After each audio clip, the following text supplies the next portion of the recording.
Tonight's show is brought to you by Muso's Corner.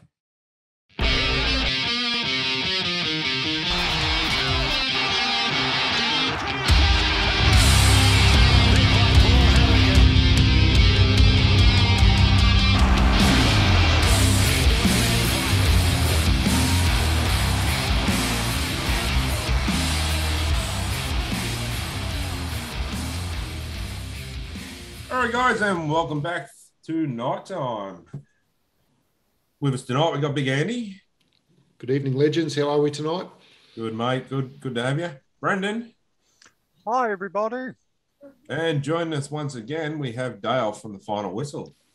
Cheers, boys. Thanks for having me. Yes. Pleasure, mate. Pleasure to have you back on. And we'll be seeing quite a bit of Dale. He's going to join us on a bit of a regular basis. And speaking to Big Jono today, he's missing us all and watching it all. But, yeah, he's keen to get back on as soon as he can.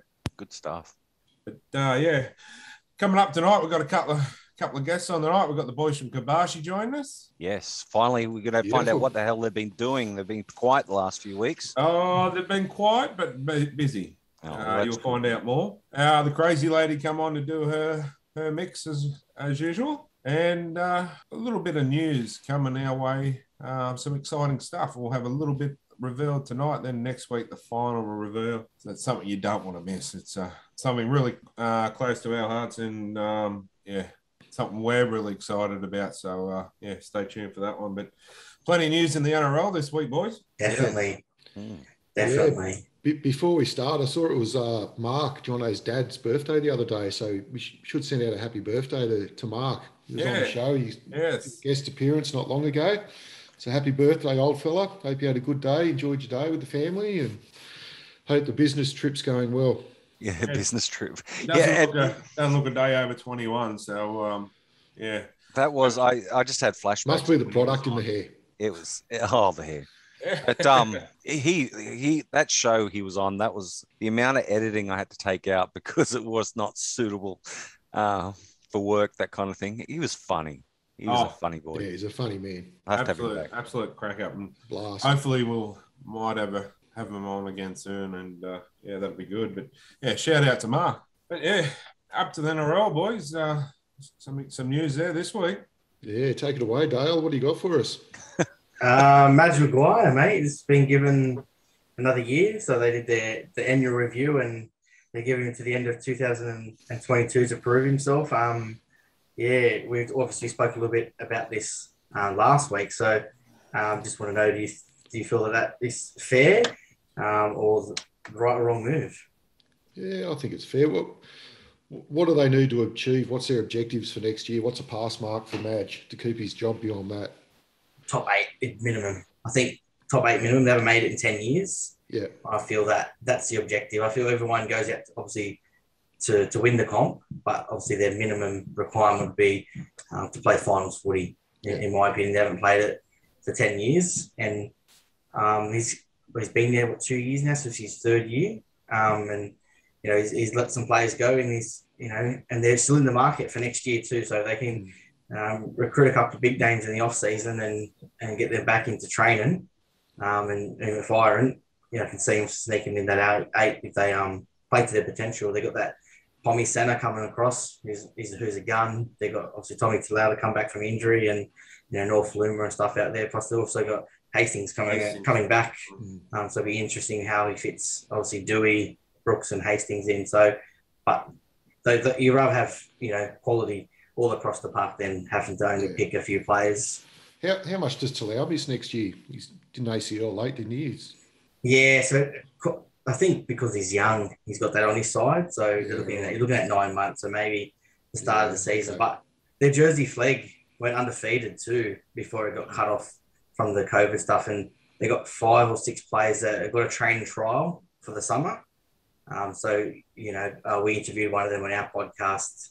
He's represented his country at the only age of 18, and he played rugby union. And he plays second row for the Tigers this year. They went undefeated, never lost a game. So it's good that Madge has looked that far down, and looked at those boys to be like, if these guys work hard and get a train trial, obviously they can't play all season next year because I think it's past round 12 or something. But at least I'll be in that NRL squad in that top 30 and train with them, each and every week.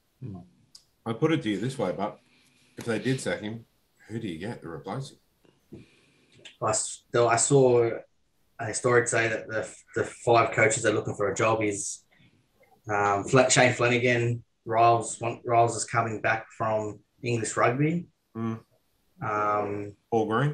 Paul Green is in the mix now since he doesn't want to do Origin. So Cameron Ciraldo. He's on everyone's lips, isn't he? So, and I think Morris. I know he's got an assistant role with South Sydney. Next year. So there's a couple there that you could take a gamble on. Riles being under Bellamy. I do like John Morris, but give Madge a chance to prove himself because realistically, he didn't have the best of rosters. Yeah, for sure, mate. So they can't just keep sacking coaches. You know what I mean? It's either you got to ship out the ship, and back your coach, or you get rid of your coach and you keep those players there that aren't breeding a good culture. Yeah. Madge got that. 2014. That's my little one running around. Sorry, he won the comp in 2014. So he knows how to win a comp. So I think they got to back him, and you got to see the best out of him. Hopefully, we see the best out of him next year. Yeah, that's right. But Manly Sea Eagles, premiership winner Ryan Girdler says Manly are flat track bullies and have declared they do not deserve to be 80 minutes away from the grand final. What do you take on that? That's a big call. Yeah, I saw that. I actually think Penrith are more of a flat track bullies than what Manly are, to be fair. Like, you see the teams that they bully as, one's outside the 8 sort of thing. Saying obviously they put 50 on South Sydney, but also South Sydney were down on some troops then too, sort of thing. So I think it's just, I just wish that he said that if Manly were playing Penrith, because he's an old Penrith boy, would have spiced it up a bit. But they take nothing away from Manly. They were $4 favourites in round 5 to get the spoon. Yeah. And now they finish in the top 4. You know what I mean? It's incredible. So if their track was the flat track bullies, then I don't know what a flat track bully is, because they've won some games when they shouldn't have won, to be fair. True. They got 3 players in the top 5 try scorers for this year. So whatever they're doing it right. So 2 players in the top 5 Dally M's as well. Yeah. So Brad Arthur, Eels coach, admits there was a number of stoppages while he felt his side was on the front foot, which have left him frustrated. Yeah or no? I've got to agree with him. Yeah, but it happens in every game. Of course it does, but it's something they've got to stomp out, I think. NRL's got to do something about it. I think the NRL have made their bed with this, because you look at that Cowboys player who broke his leg a couple of years ago, and they just played on because it wasn't a head injury. Yeah. And then now, obviously, they're reactive instead of proactive, and then they've taken that away. But the rule is it needs to be a head knock, but it needs to be assessed by the orange shirt.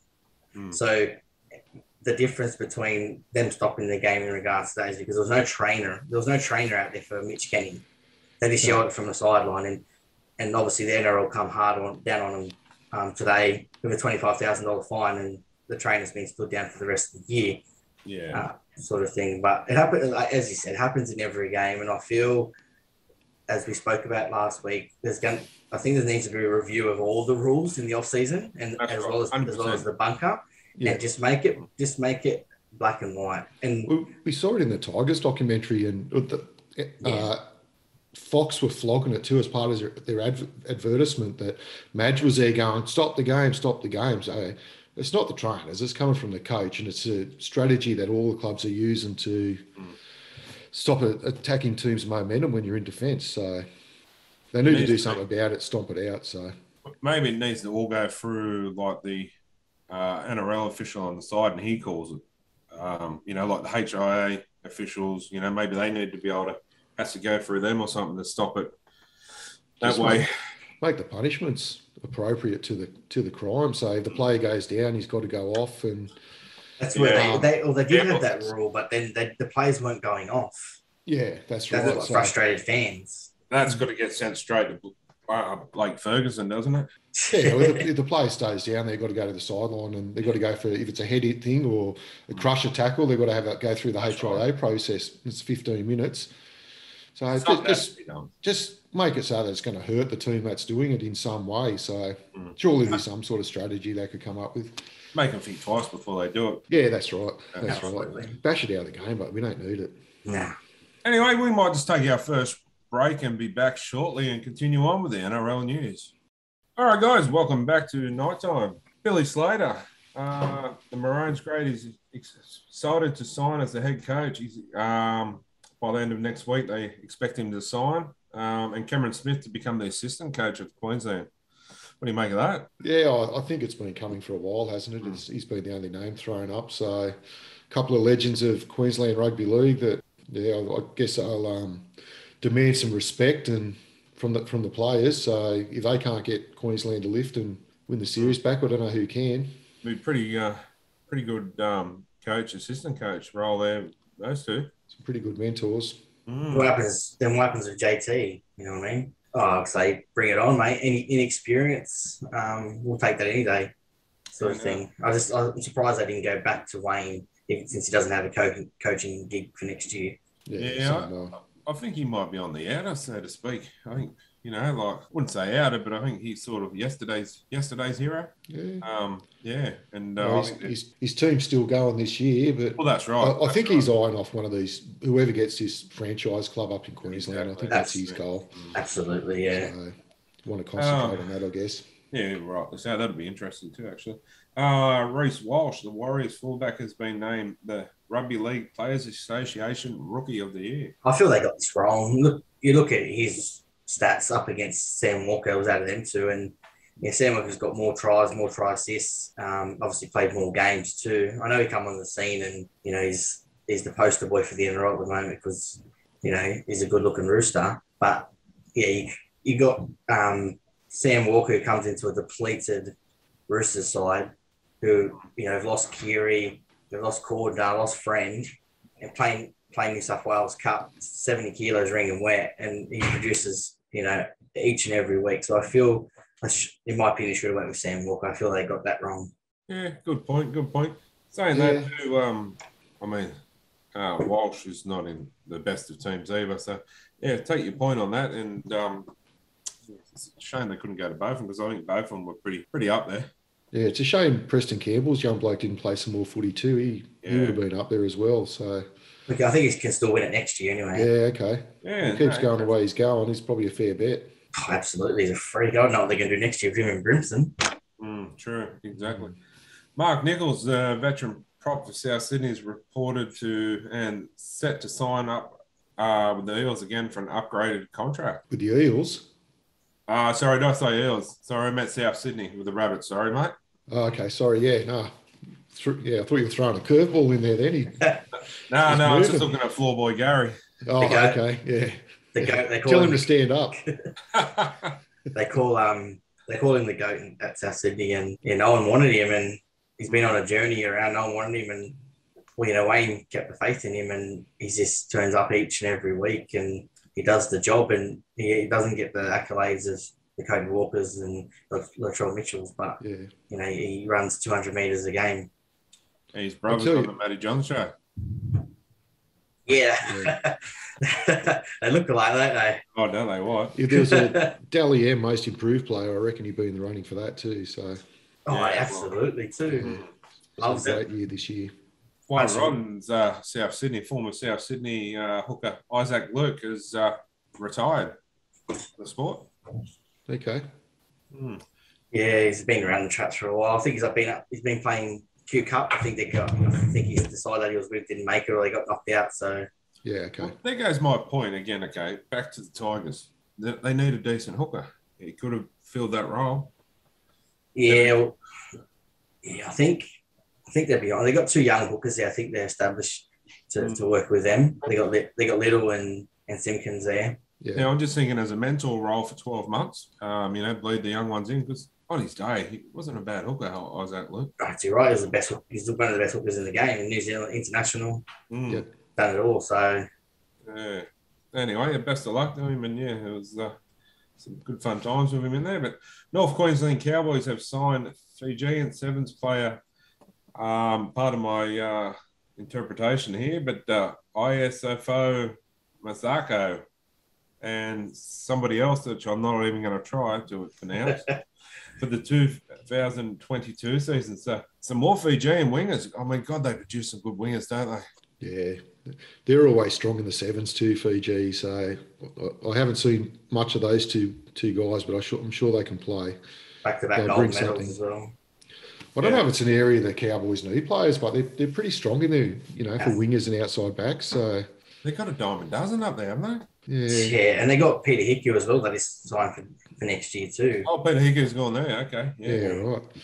There's a handy pick up for him. Yeah, so the competition, breeds success, they say. Yeah, 100%. He'll play Q Cup a few, and they'll just ease him in, sort of thing. Because they had a debutant, another Fijian winger, the second last game in the season, as well. He scored on debut. That they got through. They got the Hammer. They got Kyle Felt. Yeah. Tualaga, Kalongi. Yeah. The list goes on. Might be a 1 to 13 all wingers. Might be onto something new, but. Josh Addo-Carr, Storm winger, has confirmed he will make his return from a hamstring injury this week against the Panthers. Okay, that's a big in for them. Yeah, big in for them. Massive in for them, yeah. He's probably always going to play. They don't lose much with speed because Luma is probably as quick as him, and they just get more experience. Yeah. They were saying that he's not allowed to do ball boy duties anymore because he gets too excited. The commentators, he talks over the commentators. So it's good. He's a character. He'll be good for Belmore at Belmore next year too. Yeah, no, it's good for the game. Good for that's what you want around the characters. This is another good story I think too. Is Ash Taylor, former Titans player. Obviously, we know he's had issues with mental health and that. The Warriors have confirmed they've held meetings with him and look like throwing him a lifeline for season 2022. Yeah, it's good. Good luck to him over there if he ends up in New Zealand. It might be good for him, I think. Change of clubs, change of scenery, take some of that pressure off him. He was a kid earning $1 million a year. That's, a lot of pressure to put on somebody. So hope he does well wherever he goes. That's right. Well said. And we all know what Brownie can do to we've rebuilt and that, so I think he's in good hands with Brownie over there. Well, they get there. Well, they're based in Queensland next year anyway, so he doesn't even have to move. Yeah, that's right. Exactly right. Dylan Walker set to sign back with the Bin Chickens again for season 22 and 23. Yeah, that's a much deserved contract in my opinion. If you go back to round one. It probably wasn't going to get re-signed, and they're probably adamant that they weren't going to re-sign him. But the way that he's transformed, not just his life, we know he's done some shit things off the field, but he's actually turned his life around. He's actually turned, because he's got his off-field life, it's actually made a good effect with him on the field as well. So he's that ball playing, he's like that kind of Watson for us sort of thing. And I feel that those type of players with the new rule changes, they're the ones that's going to hit the market and get the big value of the dollars too, because he can play centre, he can play wing, he can play 5'8", he can play 9, the ball playing lock, and he got that speed. And you can see how many times he's cut open defences as well. And he killed the Roosters when he come on too. That's right. But that's the news in the NRL for this week. I actually saw one today. You were talking about Pillmore before that. Gus has had talks with Cameron Munster's manager, and this talk that he's going to ask for a release from the Storm to go to the Bulldogs. So yeah, they broke the news. I saw that just before Saturday's game that if he wins the comp, he's done everything he can at the Storm and his next challenge. But what they're going to play Burton at 7 and then put him at 6. You know what I mean, or vice versa, or put Burton in the centres. You got Flanagan still there, so. Interesting. I don't see him leaving. If he leaves Melbourne, he goes to the new franchise because of Wayne. I think Gus is just Yeah, trying to get him some extra dollars down there in Melbourne. You've got to ask yourself, how much money has the dogs in the kennel got to throw around? They've signed some pretty handy players. How much more money is left in the kitty? Yeah, they're freed up a little bit too, but so yeah, we want Newey to leave Melbourne. Yeah, be interesting. I mean, if they took him too, I'd have a pretty handy side, but time will tell, eh? Absolutely, exactly.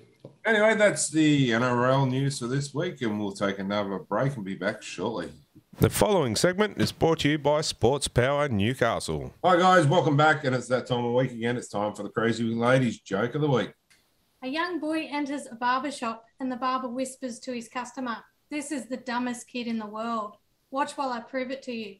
The barber puts a dollar bill in one hand and 2 quarters in the other, then calls the boy over and asks, "Which do you want, son?" The boy takes the quarters and leaves. "What did I tell you?" said the barber. "The kid never learns." Later, when the customer leaves, he sees the same young boy coming out of the ice cream store. "Hey, son, may I ask you a question? Why did you take the quarters instead of the dollar bill?" The boy licked his cone and replied, "Because the day I take the dollar, the game is over." There you go. See, clever. Clever. You haven't got another one for us this week? I do. Oh, good. Yeah, let's go. A young man and his new wife flew to the Bahamas for their honeymoon. The groom was in the water snorkeling while his new bride was sunbathing on the beach. Suddenly, a large shark attacked and took a huge chunk out of the man's lower body. While his new wife watched in horror, the man managed to swim to shore. Lifeguards tried to save his life, but unfortunately, he had lost way too much blood. A news crew was dispatched to the scene. The reporter asked one of the lifeguards if the man suffered long, to which he replied, "No, he was only married for about a week." Oh, my God. Oh, gosh. I'm thinking this is morbid. All right, cool. Thank you. Thank you. That was the Crazy Ladies Jokes of the Week.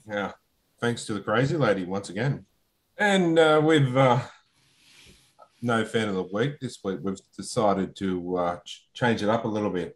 Instead of fan of the week, we're going to have it on the page during the Panthers game to pick the score. If you pick the score and the winner or the closest to it is going to win fan of the week voucher this week. Just to have a little bit more fun and involvement with the rest of the games for this year. So fan of the week will be drawn on during the game. So just get on there, post your score, who you think is going to win, and closest to the winner, to the score, will win the Sports Power voucher. So that's why there's no fan of the week this week. We'll take another break and be back shortly. The following segment is brought to you by Mobile Travel Agents. Anyway, back indoor, guys, and time for Around the Grounds. Yeah, it's only 2 games, obviously, on the weekend. The Sea Eagles, the old bin chickens, put the sword through the Roosters, 42-6. So good win for them. Tommy Turbo, he said last week he can't keep a good man down. He was primed for a big game and he delivered right from the kickoff. He was awesome. So give him credit, he's a good player. You'd love to have him in your side, wouldn't you? Oh. I mean, speaking of that, Daly M's going to be pretty close. After round 19, Cleary on 24, Trebojevic on 23. Yeah, right. Okay. And I tell you what, if he kept playing, I know he went home early. Roger Tuivasa-Sheck was on 21. Yeah, okay. Yeah, you never know. But yeah, it's a 2-horse race for me, I think, and it's going to go neck and neck. Yeah, well, I think what lets Nathan down is he still misses 3 games from injury, and they lose. And I think they lose one as well, so they probably won't poll in that. I think Tommy, he scored 3 hat tricks. Well, so there's a few 3-pointers in there then. Yeah, I think I was working it out today. I think Tommy will end up on about 35 and Nathan on about 30. That's just me. That's just me looking at the stats and where they'll poll sort of thing. But then again, you got DCE and Garrick that could steal some points off Tommy too. But going back to the Manly game, I think it was just from the get go, it was just an onslaught. The Roosters we've been saying it for a while. When are they going to run out? When are they're going to run out of troops? When are they going to run out of gas? And I think they left their worst game to the most important game. And I think injuries and the suspension, and then the toll and losing all those players throughout the season, it's caught up. But this season will, they've blooded a lot of youngsters, and they'll benefit from this. So moving forward from years to come, they'll look back at this, and this will be the pinpoint of their careers, where it started, sort of thing. And I was at J Moz. I thought they might have let him kick that penalty goal at the end, but then I think Sam Walker had enough, and he just wanted to go home, so just took the tap and kicked it into touch, sort of thing. So yeah, I was watching the game. I was thinking it's we're obviously not Roosters fans, but it's a little bit sad the way their season ended like that. They put in so much effort and so much courage, I guess, during the year, to lose their last game, get belted like that. It was it kind of took the gloss off their season a little bit. It felt like that anyway, as an outsider.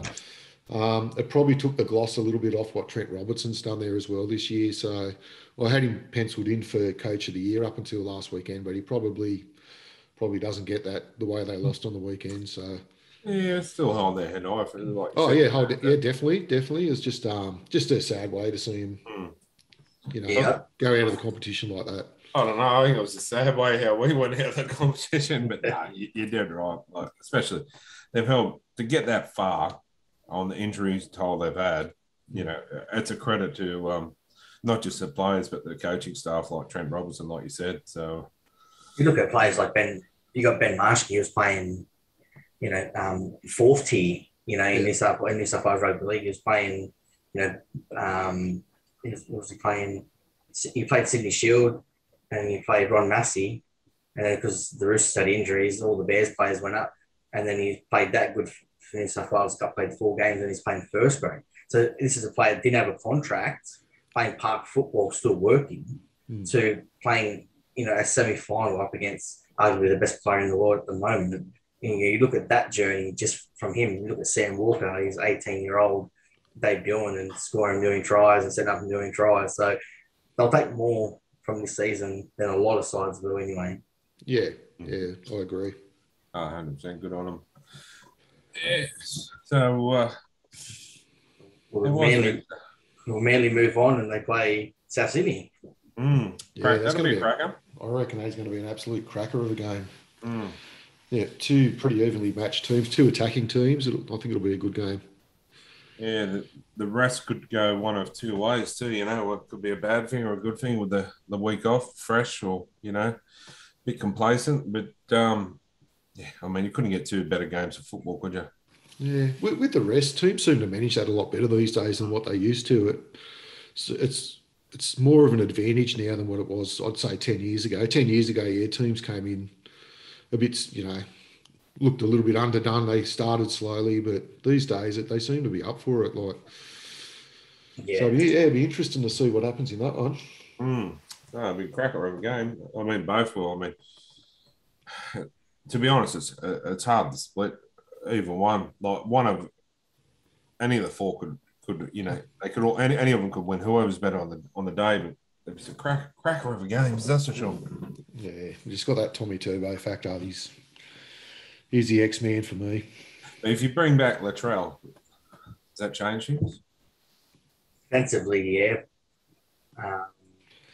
But I think, I don't know, I think Blake Taft offers a little bit more running back, so to speak, where Latrell's a bit lazy. Latrell has the power game and he has that pass where Blake Taft, that he's going to, as soon as he catches that ball, he'll run back, where Latrell look for his fingers to do the hard yards. He has impressed me. The young bloke. Cleary gave him all those high balls too, and he only dropped 1 and just got back up and kept going. So big future in the game for him.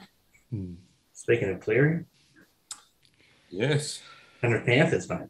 Panthers, the crazy ladies Panthers. 8-6. So what did you do? Oh, on the edge of your seat. It was a good game. Yeah, everyone's with the rule changes and the blowout scores we've had this year. Like to be 8-6, especially the way that both of these teams have dominated their how many points they've scored for the year. I think it was the defensive effort from both sides actually won it. And you don't say that these days because you just see sides attack. Blow sides off the park. But in saying that, if Panthers take their chances, they win by 20. I just feel that the Eels had a great scramble defence. They're very committed on their line, and they just weren't going to let them get across the line. And they only scored a try from a kick too. So I'll tell you what, but that Blake Ferguson that he done with that to milk a penalty, that the ref should have the power, in my mind, if that happens, to reverse the decision and give the penalty to, in this case, Penrith. Well, there you go. I was going to ask you that. Was there any repercussions because of that? Because it was so blatant. No. They still got the penalty. It all comes down to this stupid crusher interpretation. I feel as soon as a player backs into the defense line, they call held because it's gravity. What are you going to do? Obviously, when you make a tackle, you go to the ground. So the momentum is to go down. So it's the way you stop it. All right, as soon as the player turns, you call held, and you call it a dominant tackle, and you wait. Like when they don't play the ball on the mark. Yeah, they all do it, but like you look at someone that takes somebody like a David Clemery out of the game who will put himself backwards into the defence, but then keep driving with the legs backwards and picks up another 10 metres doing it. It takes those players out of the game. That's the only issue I'd have with that. But if they're going in and drop them to the ground, 100%. Yeah, I think based on what you guys were saying, is that there's going to be a lot of going back to the drawing board during the off season because there's just so much of this talk.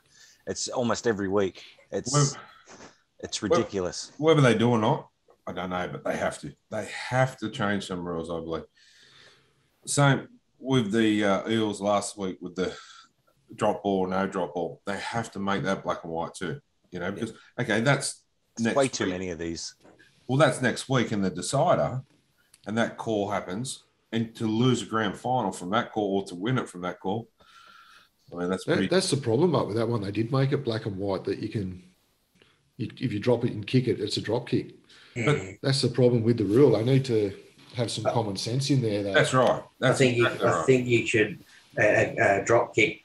You can only do a drop kick if you're going for it has to be intentional. We have to intentionally be trying to drop.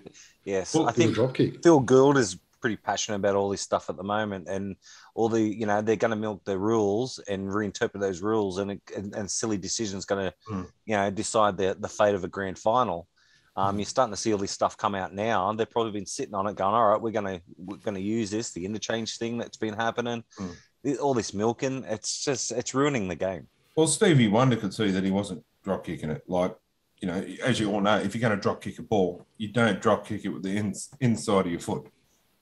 And that's your laces, So the same as in the Panthers game is the whole obstruction thing. Again, you got Mitchell Moses who makes the wrong decision defensively, and because that he tackled him on his inside shoulder, then they don't give that. That's a try every day of the week.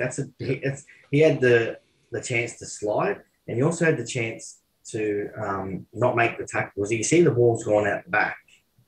So I know the players play for that, but that was very poor. That was a massive decision too. And also the Jerome Luai was 9 meters, like where the ball bounced when they scored that try in the second half.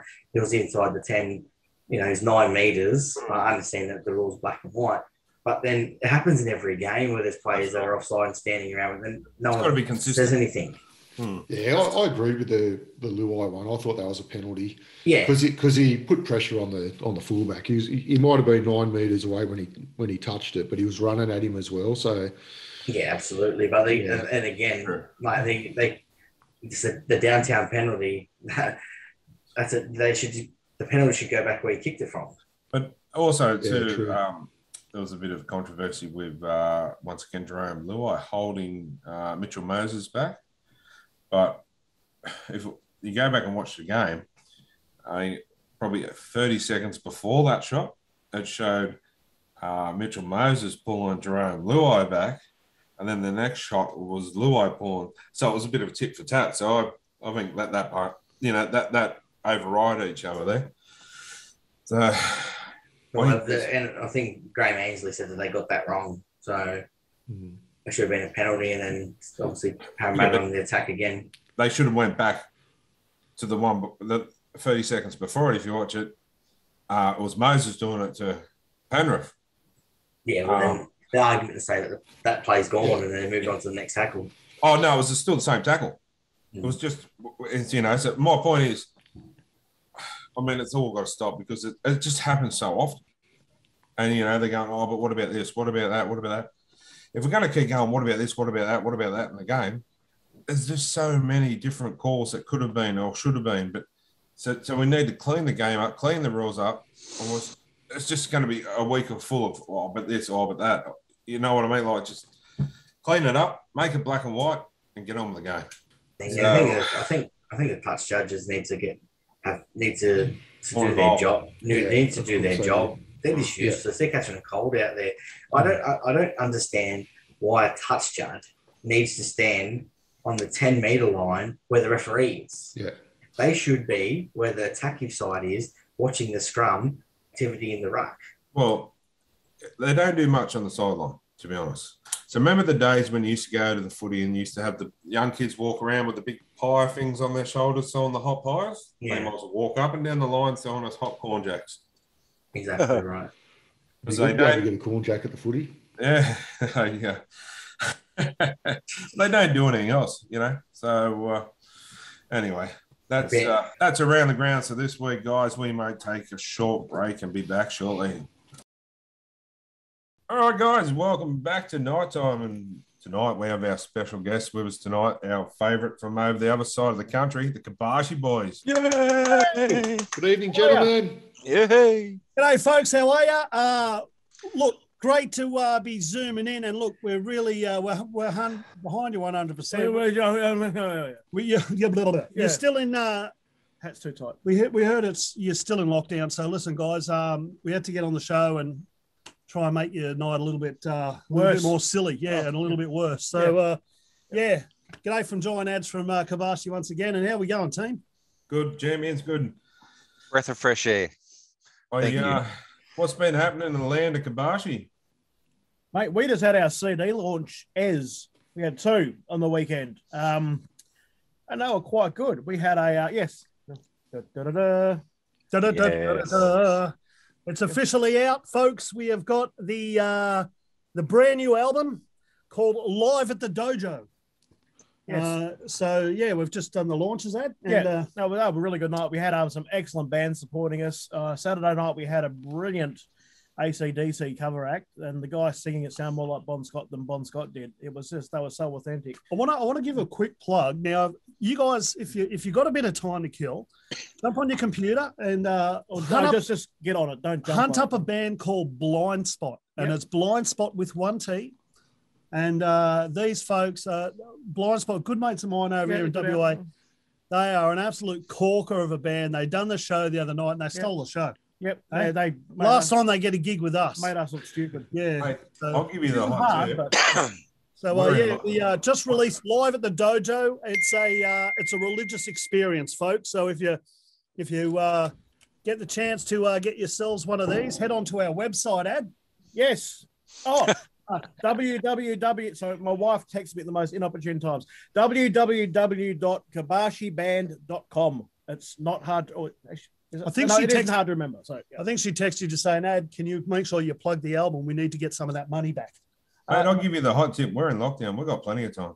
Plenty of time. So here's a couple of things. Well, I've got plenty of envelopes to send them over and plenty of bubble wrap to do it as well. So look, it is a good album. We're really proud of it. It is a live album. Everything was done one take, all done. Bang, bang, bang. No. And if we made a mistake, we did another take. Yeah, we restarted the whole thing just to keep that live feel going. So which made it 2 takes, Ed.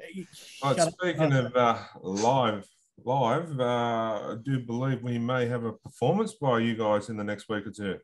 Yes. Did you want the family-friendly performance or the one we were discussing beforehand? We can probably do both. I thought they meant music. Wasn't thinking music. There's a bass line there somewhere. Maybe we need to down. Slap that bass. Yeah, no, absolutely. You tell us next week, the week after. When would you like to not hear us, or when would you like to have less people tune in? No, they love us. They love us. These guys do. Don't know about the rest of them. No, I'm talking about our fan base. I think his name's Brendan. Oh yeah, we do have a mega fan over here who just he's our fan. I mean, most bands have fans. We've just got one. That's all we need. And he's a massive loose unit, and we love him to bits. Actually, speaking of, I think he appeared on one of our little things that we did a while back. Yeah. And he's the hillbilly Brendan Carroll. So if you want to look at some more stupidity and see the idiots that we knock around with over here in WA, he's Hillbilly Brano. Check him out on YouTube. This guy lives it. He absolutely lives it. So he's a dude. Next, look, how about the award show? Sounds great. Lock it in. Lock it in. Yeah, so we'll come up with something, whether it be the full band or whether it's us two idiots on an acoustic guitar. And we promise to not rap. A couple of spoons. And that rap got out there, and a lot of people think that we're like a hip hop band. I had some comment about they thought like we were like the Hilltop Hoods that ate the Hilltop Hoods. It was pretty funny. So where did the Hilltop Hoods go? I don't know. We haven't seen them for a while, but these two guys are massive. Yeah, no, we were totally living it too. You don't see KOBASHI and Hilltop Hoods in the same room together. No. It's like our old mate somewhere on this podcast and another particular St. George Ford that loves a barbecue. Wow. When I get a copy of the album, what am I expecting? What are we going to hear? All originals? Or music? Music, number one? In all honesty, if you like everything from like your Black Sabbath through to Metallica, look, we even throw a girly song in there. So we're going to get a couple of these out to you guys to give away very soon. But we're gonna ask a question. Yeah.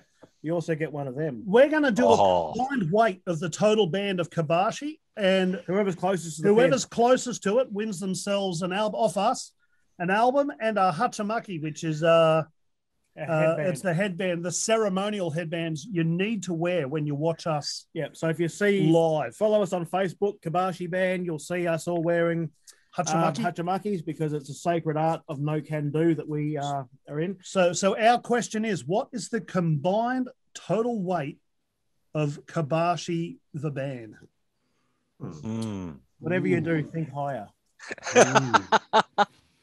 But as far as music goes, I always like to say we don't fit a niche, do we? We don't fit much at all. We just write songs we grew up listening to and loving. So we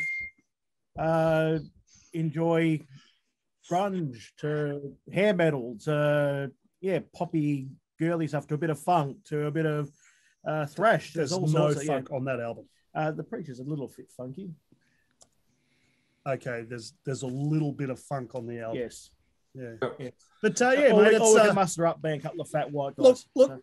Truth be told, I grew up in Newcastle. There's a lot of Rev Ed stuff in there. We open up with a song called most of the time. You've got the CD right there, man. Yeah, I can't believe I've actually got to look at it. It's called Quarter Mile. And I grew up with a bunch of tappet heads that used to go down on the Beach Boys. Now, you remember this when they might still do it.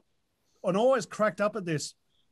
They spend so much time polishing their cars, making it look flash, and then they go park it at the beach and rust the bastard out with all the salt getting up there on the water, popping their hoods up and all that. And I used to walk around being a bit of a shit stirrer when I was young. Going, what's that, mate? Is that you got a waffle banger? What's a waffle banger? Waffle banger. Yeah, and a couple of custard tarts in there in the motors. And check out the safe to say, I got punched in the face a bit when I grew up. It was like, and that was just from his dad. So what can we next year see from KOBASHI on the we plan on touring, folks. To be totally honest, Newcastle's going to be one of our definite stop-ins. We've got to go into training though, so we'll fit in the plane seats. Because otherwise the plane will just be like that the whole way, and that's not. And Adam's got a no drug policy, so we can't do the same tranquilizers they use for elephants for transport intercontinental. So apparently they use wine. We could catch the train.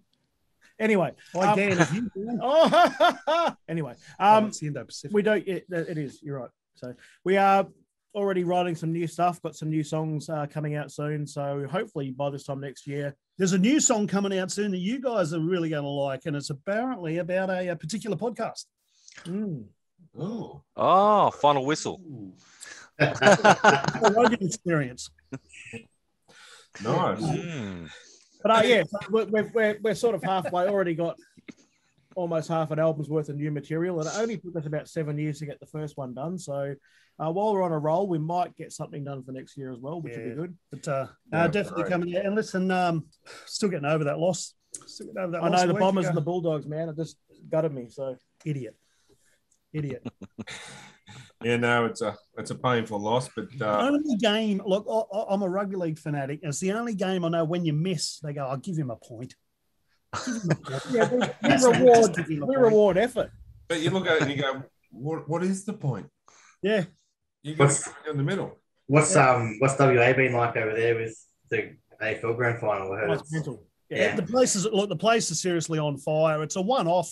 It's footy mad. When we got the state of origin, it really sent the place in raptures. But it was amazing because WA is predominantly it's an AFL state. There is a lot of expats over here that do follow the rugby league, but it's an AFL state, and it was funny to see people. For example, when I was about 20 seats back from the sideline, and I'm there with the old fella, and we've been to a lot of Knights games, and we sat there and we watched people in front of us and that girls done up and they had Go the Blues painted all over their face and wearing the hats and all the paraphernalia, and they'll be sitting there going like, so how does this work again? Do a try, do a try, and like all this stuff, and it was. Again, jumping on the bandwagon. So I don't think any of the rugby league mob are going to go jump on the bandwagon and head off to the AFL Grand Final because the show is on the same weekend. So it'll be full of all the expats getting sort of being able to get onto a ride without having to wait up in a line. And where are the attractive members of the panel tonight? Jono. Yeah. Jono's away on some endeavours with work. But he's on a business trip. Business trip. Yeah, he will be back. His family. Got the second good-looking rooster on. Yes. In the hot seat. While we got you, it's good to see him on the show. It's a bit of a coup for you guys. He's a bit of a character, old Jono. He's a champion bloke. So is his dad too. Everybody's friend. Yeah, absolute champion family. But while we got you here, guys, we might take a quick short break, and we'll be back, and we'll jump into Smiddle's mailbag while we've still got you. Yep, let's do it. We'll be back shortly. The following segment brought to you by Feral Archery. All right, guys, welcome back. And it's time for Smiddle's mailbag. Got a couple here again this week, boys. First one, how good was it seeing Parramatta get their own back on Saturday? Sorry, floorboy Gary, but it hurt the Knights last week, so I'm going to hurt. Ha, ha, ha. That was from Rowan from Lambton. Bit of a dig at floorboy Gary. There's been a lot of controversy over this week. Yes, so much controversy with in particular, the play that was stopped by the trainer. So, what's your take on that, fellas? Well, they got fined 25K, and the trainer got suspended for the rest of the year. So I think that's probably justice. How much years left? I like how they said the blue trainer. It's like we're talking about the Wiggles. Yeah, the orange one. Actually, while we're on talking about the fines, there's a question here that relates to that. So the next question was, where does the money go when the clubs and players are fined? From Ben from Cliff Lee. Good question. Brown paper bags. No. The Rooster Sombrero. Correct. End of season Mad Monday. Yeah, I was thinking some kind of ball. Referees Mad Monday. Yeah. No, I think it goes to I think they have to donate it to a charity or grassroots. But so they should. The Smith family. That makes a lot of sense. Actually, put it into the grassroots. Throw it at a junior club that needs it. Smart. Yeah. More fines, I say. Yeah, fine them hard. Fine them hard. All the junior rugby league clubs in St. George will be going all right at the moment. Oh gosh. Anyway, we'll jump into the next one. Hi guys, big fan of the show. Do you think Blake Ferguson has found a career after football? After he got crocodile rolled against the Knights, he was running about 10 metres later against Penrith. He complained about a crusher and then soon had plenty to blow up about. he got straight up and then wanted to bring back the biff. I personally think Ferguson has missed his calling and could have won an Academy Award. What do you guys think? Jono, somewhere in Australia. Yes. Are you onto that one? I am, yeah. I hope you're doing well there, young Mr. Jono. Jono, somewhere in Australia. He might be the next Ian Roberts. He went into acting after his rugby league. He did. Matty Nable, another one that played a few games and went into acting. And I believe, but I believe Bo Ryan's doing a little bit now as well. And there's one more, Pete Murray. There you go. Pete Murray, Pete Murray. One senior SAS survivor. He won't get an acting career anywhere else. That nose. Just quickly began. There's only one left hook away from a straight nose, mate. So don't worry. Yeah, that's right. That's right. Did you click on to who that was from? Yes, I did. Yeah. That bloke from somewhere in Australia. Yeah. Jono, somewhere in Australia.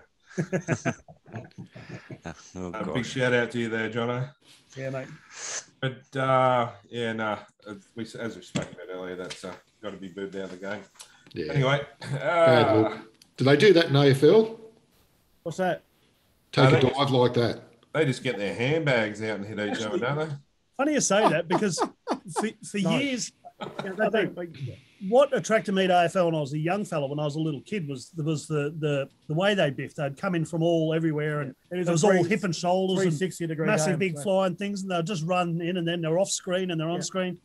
Where the old days, the rugby league blokes would grab a jumper and they'd rip in, So, but it's sort of weird because then they bought in the grabbing the jersey sort of thing, and a couple of these ones, and it's a bit of a rabbit punch with holding the jumper, and now I'll be honest, and mate, I've got to say it, they've got us. The AFL boys still give each other a bit of a chin, and even though they're doing these ones, but they're still heavily sanitised though now. But it's it's annoying. Back in the 80s, they were the. But you made a good point, Smitter. With it's not what the kids want to see, and it's not helping the game to try drag the young fellas into play. So, that's right, exactly right. We live in a different time, unfortunately. Anyway, we'll move on to the next one. Hi guys, love the show. Sad the year is almost over. My questions got to it. What do Penrith have to do to beat the Storm? Win. Also, what do Manly have to do to beat the Wabbits? Kez Watson from Stockton. I think Penrith have to just be perfect. They can't give Melbourne a sniff, I suppose, because I'll make them. Look what they did to the Seagulls. They made 3 errors and they scored 3 tries from those on the back of those errors. So they need to complete at well over 90% and defend the way they did on the weekend as well. Absolutely, yes. Also, think if Penrith come out against the Storm, you've got to come out firing from the start, straight up. Like I showed the other week, they can be beaten if you get straight into them. How have Melbourne been so consistently good for so many years? They're always there or thereabouts, it seems. Well, a lot to do with the coach. Craig Bellamy. Errors. The amount of errors that come out of Melbourne is over the years, the figure doesn't even tap into anywhere near the next team along the errors. But another point too there, lads, is with Melbourne, I mean, scoring points against Melbourne's one thing, defending's another. So the only way I've always thought you can compete against any team like that is to keep the ball in their 22. So you just got to keep that ball up there and defend when you've got them in their half. And, and as soon as you're falling off tackles, well, then you've got an issue. 100%. So you defend well, yeah. Anyway, on to the next one. Actually, Big Andy. The Rabbits. How did we beat the Rabbits? How do we beat them? How did Manly beat the Rabbits? They just got to play like they did last weekend. If they come back up from that, get Tommy Turbo the ball, they're going to be hard to stop. So yeah, true. That's the game plan. Tommy Turbo's just got to play that roving role that he plays and get the ball in hand. And if he gets the ball in hand, the Wabbits knowing that, he's the danger man. He'll be targeted. I think every team targets him, don't they? So it's really a battle of the halves in that match because, I mean, you're looking at the form that you've got. I mean, Cherry Evans at the moment, he's in some cracking form right now. And you've got old mate offside him as well. But then you've got Cody Walker and Reynolds. And you've got 4 amazing halves that play 2 different complete styles as well. The kicking game from Reynolds, and then you've got Walker that loves to, those nice short passes through the middle. You're getting a bit of that from Foreign as well. So you've got two very similar half combinations, but 4 very different players. For me, that's what I'm really going to be tuning in to watch on the weekend. And of course, now you've got that big rig at the back there for Manly. So as long as he can be let off the chain a bit, I'm sure. Not much has been said about Foran this year, but he's had a cracking season. He's been really good all year. Injury free too. I think. He's been excellent this year. Is he a Dally M prospect? No. Oh, probably not a Dally M. I think it'd be hard to take any. If you're at Manly, it's going to be hard to take points off Tommy this year. But yeah, absolutely. The point being is that we had the AFL Brownlow on Monday, and generally 90% of the time it's a midfielder's award. Right, yeah, right. Because they're the ones who rack up the most stats, have the most impact on the game, make the plays. What would be, is the Dally M more of a single player sort of single position award, or like more of a halfbacks award, or what? Basically works on a 3-2-1 basis. Am I correct there? It does. It probably works in a similar fashion to the AFL. I understand what you're saying. It probably, it's halfbacks win a lot of them. Hookers probably won a couple over the years. The ones who accumulate most get noticed most. The players that are winning games for their team, I guess. So. In the critical position of the spine, so you've got the fullback 6, 7, and 9. They're the ones that won. I think Tom Malolo is the only back roller that's won it in 20 years or so. I think you're right. Yeah, it was years ago. It was called. It was a different award, similar kind of thing. But Mark Sargent got it. What was it called back then? I can't think of what it was called then. It wasn't the Dally M, obviously. It was the award wasn't Clive Church. No, it wasn't. It's the grand final. I can't think of it. But Arthur Summers. I can't think of it. Shout out to Pussy Hawkins if you're watching. That's Clive Churchill's nephew, very good friend of mine, and I think he still wishes to this day he had Clive's ability, but he's not a bad player himself. So anyway, we'll move on to the next question. This is a good one, actually. Hi, fellas. Who is your favourite player from another club and why? And it cannot be a Knights player. I think I've said mine all year. Tommy Turbo is the best player in the comp for me. Dale? I'm going to say Brian To'o, family. So he's a character too. And, didn't make any rep side.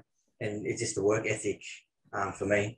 That's the way he's got himself into that Penrith side, and you got an Origin jersey on the back of his hard work, which is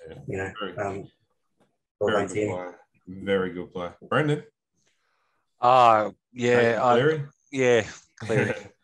Thought it would be. Yeah. You boys. I'm just thinking of all the good props in the game. For me, I'm a fan of what the front rowers do, and a massive fan of the recognition they don't get. So I'm not going to say a player. I'm going to say a position I want to give some love to, and that's the front rowers doing the hard yards, mate. Never getting a. Well, mine's a front rower. Never getting the Dally M. That's right. Mine's James Fisher Harris. There you go. Front rower. So does it have to be a current player? We'll let you off on an old one. Could have taken that very. Ian Roberts hasn't played for a long time. Well, he was a handsome man. No, I always enjoyed. You're probably gonna laugh at me as a newbie, but I always enjoyed watching Steve Renouf in the Origin. Something about the way he played and the way he could read the play, and it was always just a pleasure to watch him on the field. So, and if you run off often enough, you'll score tries. That's right. We'll jump into our last one. It's quite a long one. What is your view on the Parramatta complaint about the trainer calling for the game to be stopped and turning a player needing to be replaced, saying he wasn't hurt, just to hold up play? Since then, it has been revealed the player is in fact on crutches and is set to miss this week. Also, the second thing regarding Luai holding back Mitchell Moses. If you go back and re-watch it in slow motion, Moses actually was the one who blocked Luai and grabbed his jersey, and Luai retaliated with that. I believe it's play on. Actually, that's from Paul Frost from Mayfield. I actually said the same thing earlier. So, yeah, it's the second part. Yeah, I agree. I believe play on. But top one, yeah, the player was hurt and he's on crutches, but I think it was done wrongly. So, yeah, we cover that, and they're looking like they're gonna. NRL's gonna, obviously took appropriate action. In regards to the Luai one, that happened nearly 20 metres off the ball. Would it have affected the play No. Is it a legal part of the game? No, to impede a player. Look, I think that should have boiled down to, and this is where I think bunker and all that can sometimes almost ruin a game, especially when it's after the fact. We at home wouldn't have really caught that. Once it was replayed, we see it, and then all of a sudden we feel, well, it should have been judged at the time. Look, but I haven't played the game, and some of us here have as well. I love the days back in the day where the ref's decision was final, and I feel that the refs have lost a bit of power and human elements taken out. And I think we almost wouldn't be having these discussions if the ref was handed that power without so much scrutiny now as well. But the referee, look, Ivan Cleary, if you've watched him all year, he's learnt from Bellamy, Mr. Craig Bellamy, as to how to really push those rules. And it's like anything. You go to court, you're going to use the court of law to be able to gain any upper hand that you can, because that's what's written down. So while the rules are there, it'll boil down to interpretation until it's pulled up on. The problem is we've been looking at interpretation all year. We've been looking at rules all year. And Graham Annesley and all the guys in the sort of the rooms there looking at all these things, their heads must be spinning week in, week out. They've got to deal with all this. And the referees they're walking out every week going, what am I going to do this week? What are they looking for this week? It's a tough gig. For me, I would have let just everything go and happen and play on, and so be it. So I wouldn't have blown the whistle for that particular guy down. I know he's injured, but there was nothing. They weren't playing over the top of him. It wasn't a case where a bloke's been knocked out and the scrummage is over him. It wasn't affecting the play. Yeah, that's right. Anyway, that's Smitter's mailbag for this week. No worries. Yes. So, hang on. I've just been handed a little bit of late mail. Late mail. It's actually a birthday shout out to one of our show fans there, Christopher Vassallo. That's right. Yes, it's Chris's birthday. He's one of the regulars. It's a name that keeps coming up throughout the podcast over the year or so. So, yeah, big shout out to him. Yes. Oh, someone else's birthday too, is it? It was. Yes. Big ads. Oh, happy birthday, big fella. Yes, we had our CD launch on the birthday. That was a great night. I had 100 or so people come from my party. Yeah. he's finally legal. Yeah. Fellas, very quickly, to Mr. Vassallo, happy birthday, mate. And even we over here know how much you love the Knights. We watch the threads. We're narcissists. We make sure we check ourselves out when we're on your show. Say nice things about us. Yeah, but we always see you there, mate. So you're obviously one of the biggest fans of this program and also a massive fan of Newcastle. So big happy birthday from you from KOBASHI. And Ad, can we throw Mr. Vassallo a CD? Yes. So, boy, yeah, get the address details. That's if he wants it. Get the address. Mate, he's a massive music fan, so he'll be all over that. Again, loves his Kiss, loves his Elvis. Oh, he'll love us. He'll love it. He'll love it. He just sent a text in saying that he wants the CD signed. Okay, well, I'm going to learn to write for you, mate. We'll send it to you. You guys can sign it for him, all right? So. We'll fix him up. But thanks for joining us again, boys, tonight. We won't hold you up. We know how busy you've been with this launch, and congratulations on that. Thanks, fellas. And listen, let's get this lockdown sorted. Hopefully you're out soon, and we're going to be there rocking the socks off Newcastle. So sounds great. And just quickly before you go, boys, who we got for the who do we think is going to be the grand finalists? Just as my question quickly. Oh, I'm hoping Penrith for the crazy lady. Yeah. Storm Manly. Yeah, I'm with you, Dale. I think Storm Manly. Yeah, it's definitely going to be Storm in one of the two. It's going to be close. I wouldn't say definitely, but sorry, Ads, what was that, mate? But hopefully, fingers crossed. It's going to be good to see Manly lose again, though. It's always good. So yeah, but then the South Sydney have to win then. It's a win-lose situation, but Manly get to the grand final, then lose. It makes it sweeter. All right. Well, that's what I was hoping. South would get there, and Penrith will beat Souths, but you never know. Anything could happen. But once again, boys, thanks for joining us. Catch up with you guys again. Arigato gozaimasu. Oyasumi nasai. Arigato ne. Congratulations on the album, and we'll catch you on the awards night in a fortnight. It sounds good, boys. We'll see you then. All the best. Awesome. Thanks, boys. See ya. We'll take a short break and be back shortly. The following segment is brought to you by Burger Urge. All right, guys, welcome back. And now the boys from the KOBASHI, funny bunch they are, and can't wait to see them in 2 weeks' time. Yeah, it was good. Yeah. Anyway, we'll move on and career preview to the final 2 games of the year. 2 blockbusters too, I must say. And they will be very good games of footy, even if you're not fans. That's right. I mean, the last 2 games we just had were pretty good. I mean, low scores, so I think it's going to be pretty good. We'll start with the Manly South game first, boys. How do you see this one going? Cracker. It's going to be a cracking game. You look at the forward battle, they weigh each other out, and then you got the halves battle, they weigh each other out. And I think what Manly have over them is finishes. They, no due respect to obviously Blake Taff and the wing and one of their wingers for South Sydney, but I think the back 3, I think Saab, Garrick, and Tommy, they'll get them across the line. The forwards they'll weigh each other out, and the halves will weigh each other out too. I think the finishes will be key for this battle, but I'm looking forward to it. It's going to be a crack on Friday night to set the tempo for the prelims. But I'm leaning towards Manly under 6. Mm-hmm. Yeah, fair enough. I'm keen to keep an eye on Gay Guy to see what kind of form he's going to bring it to us next year. Yeah, true. In a big game match too. Yeah.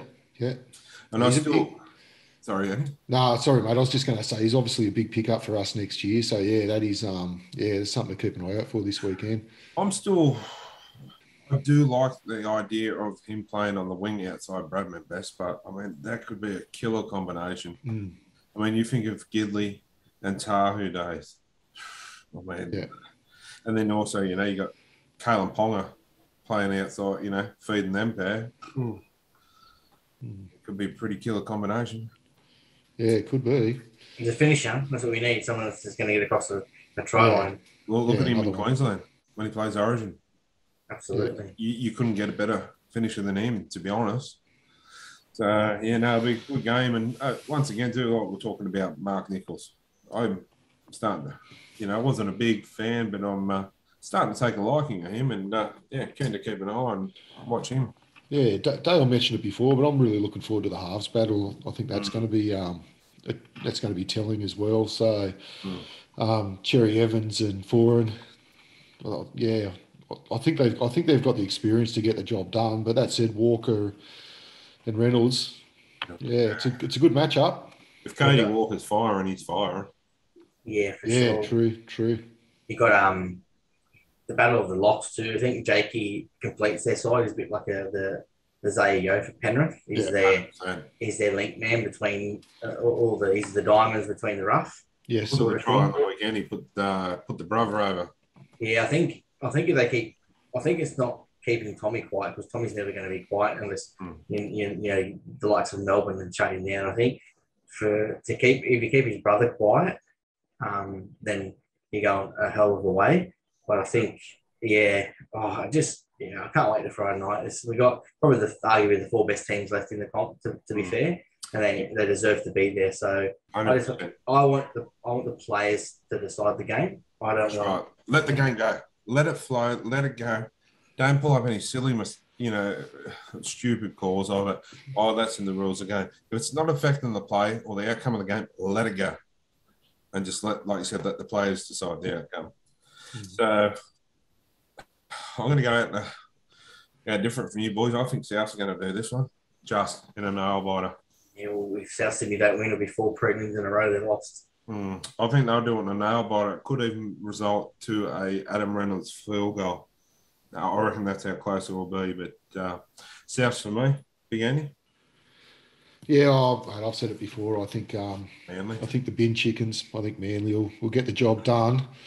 Bin chicken. If it's a close game, but if it's going to be a close game like that, the Rabbitohs might do them. So they've just got that bit of polish there, just to It's a toss of the coin, isn't it? Yeah. You reckon it's going to be single digits though? Score wise? No, I'm going to say Manly by 10. Yeah, I reckon it'll be like an 18-12 kind of game. There won't be a hell of a lot in it at the most, but I don't know. I've got a feeling it could result in even to as much as less as a field goal.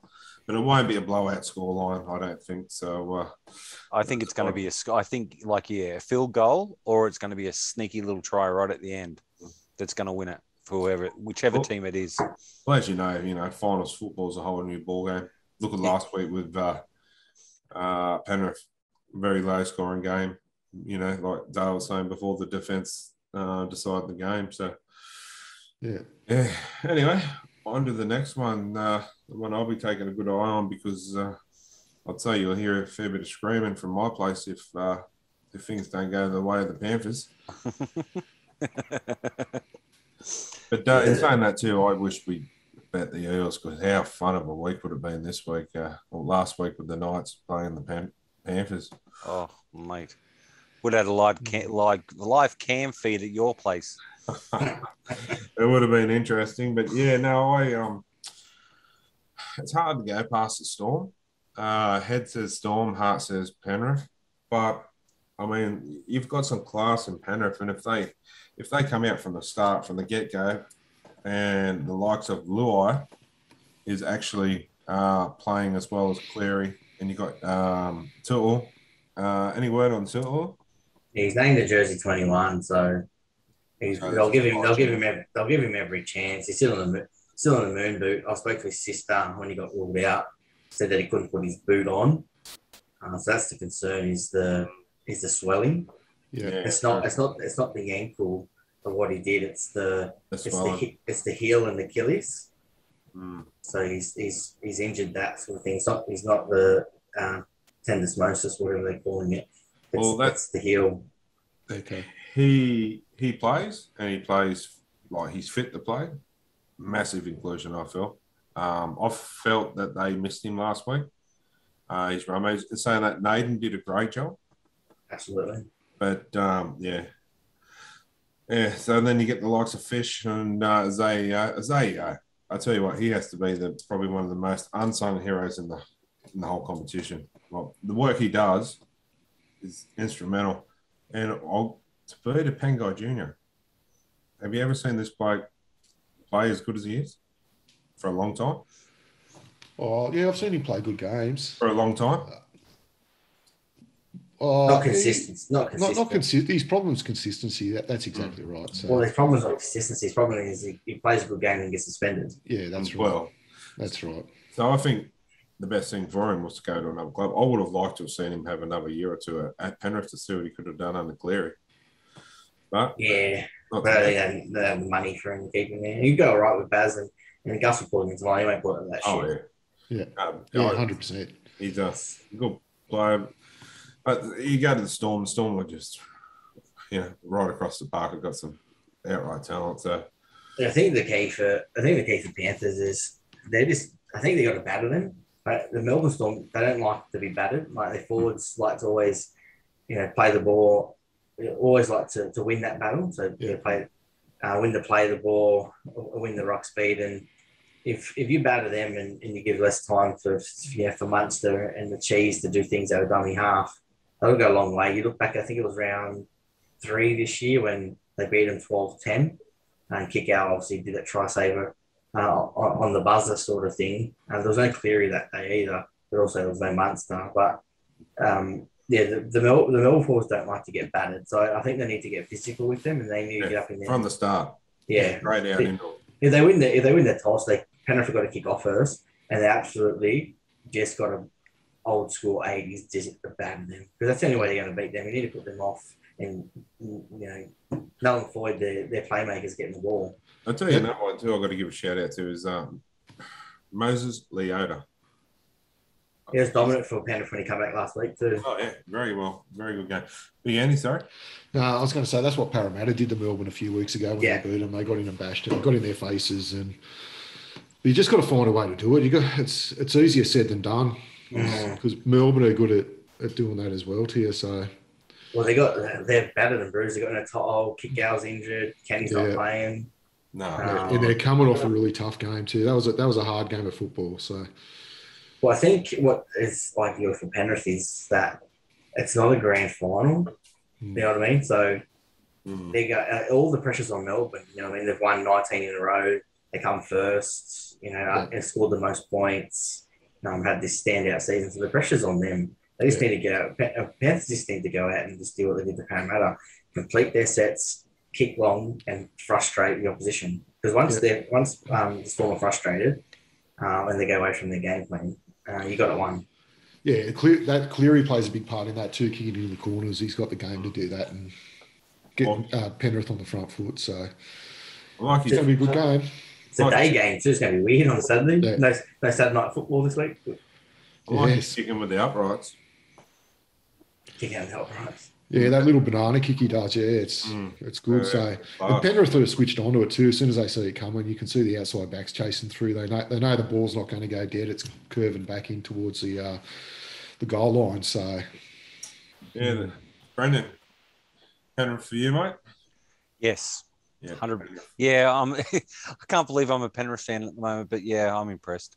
That's all right. You got a tick of approval from a crazy lady there. So well, I call it as I see it. I think, when I keep saying the word. It's my go-to word. Put it on a t-shirt. Rhythm. They got the rhythm. They work well. They got it. And I think with the Roosters the other day, they just ran out of gas. There was nothing left in the tank. Penrith seems to be the opposite of that. They seemed like when they're going, they're going, and I got a feeling that could be an upset. Could be in the grand final. Yeah, you never know. Let's hope. But we'll move on from there. And while we're on that kind of subject, bold predictions, boys.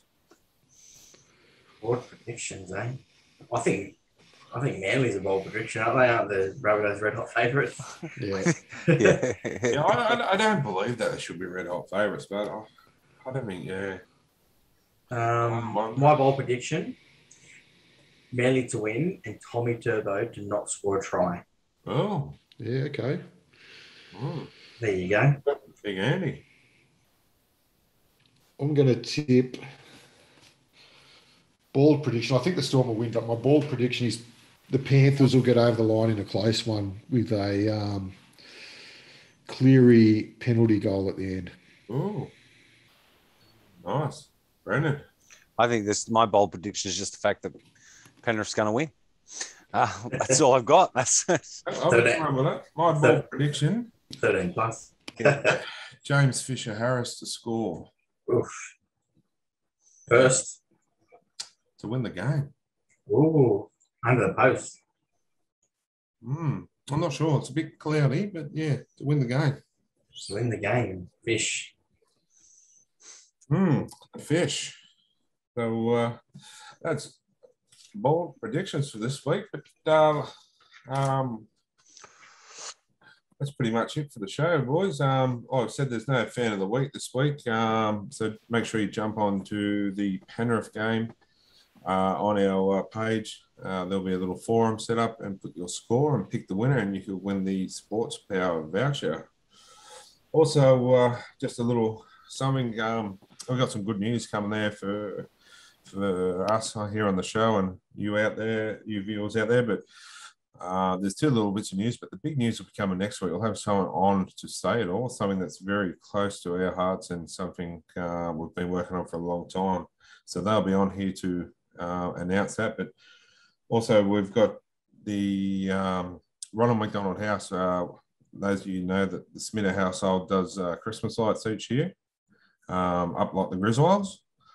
We actually won the Curry area Christmas lights last year. So we're doing it again this year, and all the money, we're going to have donation boxes and that set up for Ronald McDonald House, and all the money raised will go to Ronald McDonald House.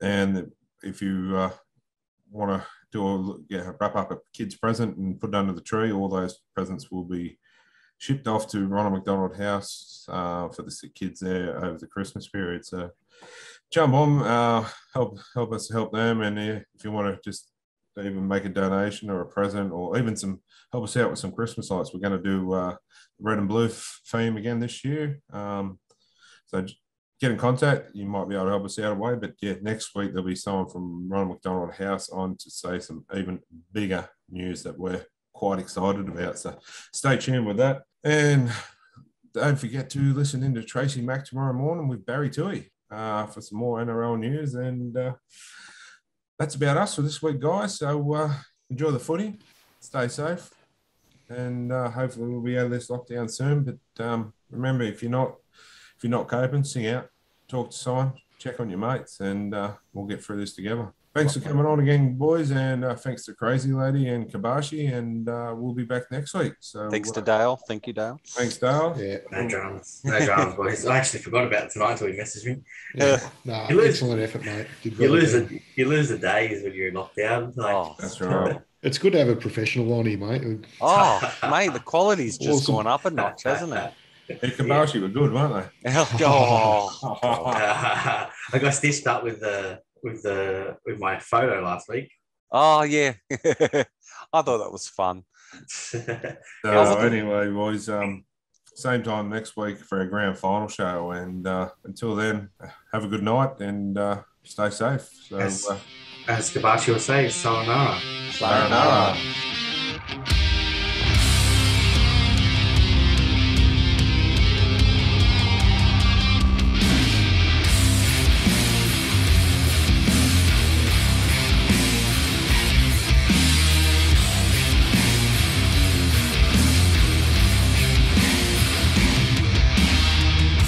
Come on, people, listen now, 'cause I don't think we need a reason for it